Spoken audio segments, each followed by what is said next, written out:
Hey, hi, hello. It's a morning yap. We've been gone for a bit. It's December. There are things I need to post today. The Cyber Monday / Giving Tuesday Black Business Blitz. I hope this is the right color. I think it's the right color. I bought some balm to powder stuff from Danessa Myricks. I'm excited to try it. We will get it when we're here. But also, happy December. That means it's Winterludes. The first Winterludes is up. I'm not really sure where I'm going to post those on Substack, but they will probably make their way over there at some point.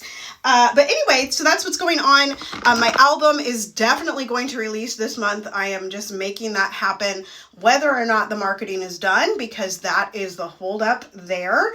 But this morning, I wanted to talk about, and I've told this story before, and there's so much we could talk about, per usual. But I've told this story before, but every year I think about it, right? And I am going to be, I think I talked about this last week on a YAP.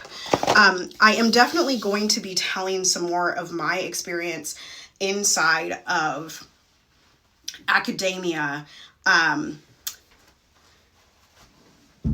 a biracial Black person, right? Of course, I'm part of the Minnesota Opera premiere. My name is Florence. That happens in January, so I can speak on that experience and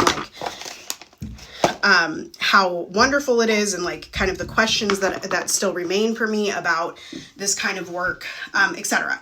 But what I want to talk about is, so on Winterludes, usually every year I do one of the days, the Holly and the Ivy, which, by the way, if you're interested, if you're out there and you're like, I am a musician, and I have a song about winter, and you want to record that and give your information, like your Cash App, Venmo, etc., ways to pay you, I am happy to include you in the series, because I don't want to do 25 days by myself. It features my students as well as people in the community. Again, I am very happy to have you. So just comment below or send me a DM. Anyway, so I do the Holly and the Ivy. The Holly and the Ivy, right? I do that every year. And I have a story about the song that I think I've told before, but I think it reflects a lot of what happens in the music industry, particularly in classical academia. And, I can only speak to classical academia in the way that I experienced it, and small, anyway. So let me just come out with it. When I was a freshman in college, my teacher, who was very young at the time, she was an adjunct, and that's a whole other thing. You're given, if they don't think you've got what it takes, they give you to the adjunct professors, as if the adjunct professors aren't equally as good, but that does a number on your mental health and da-da-da-da. And the way that you think of yourself as an artist, which is probably a large reason of why I've never thought of myself as a performer first. I always think of myself as a teacher first, because I was told so many times that I could not be a performer, right?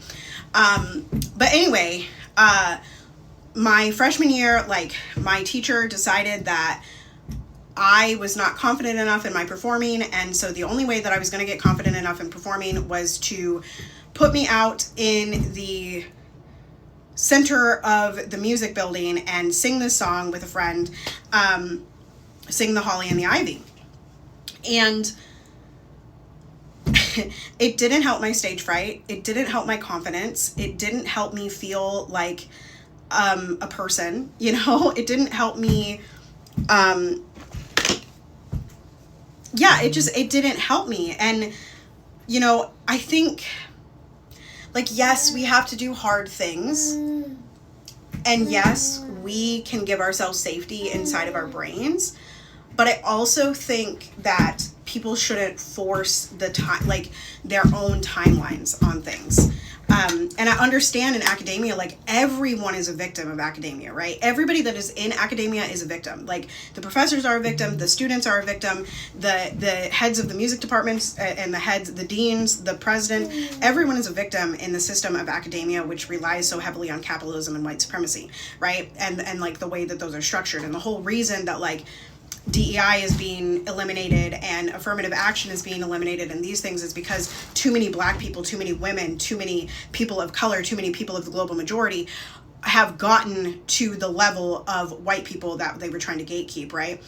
And so academia acts, and people that are teaching in academia often act in a way that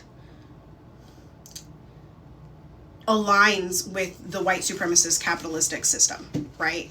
And that is what this teacher did in an effort to help me, but it was very shameful. It was very embarrassing.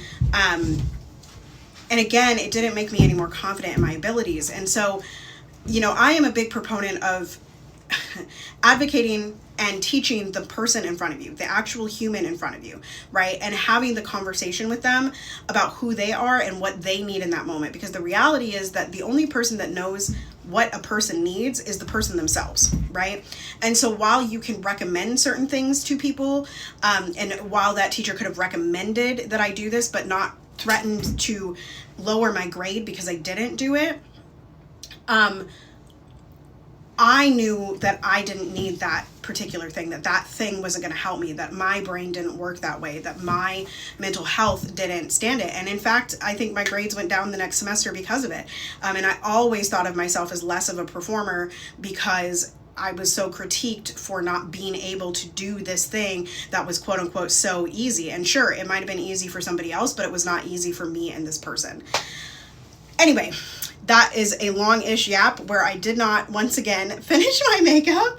But let me go finish that. I will post this on Substack and post some clips, hopefully, to other platforms. Let me know if you enjoyed it. Let me know if you're here. You know, it helps to know that people are out there. Even if you are just listening, throw me a like stone. All right, love y'all. See you later.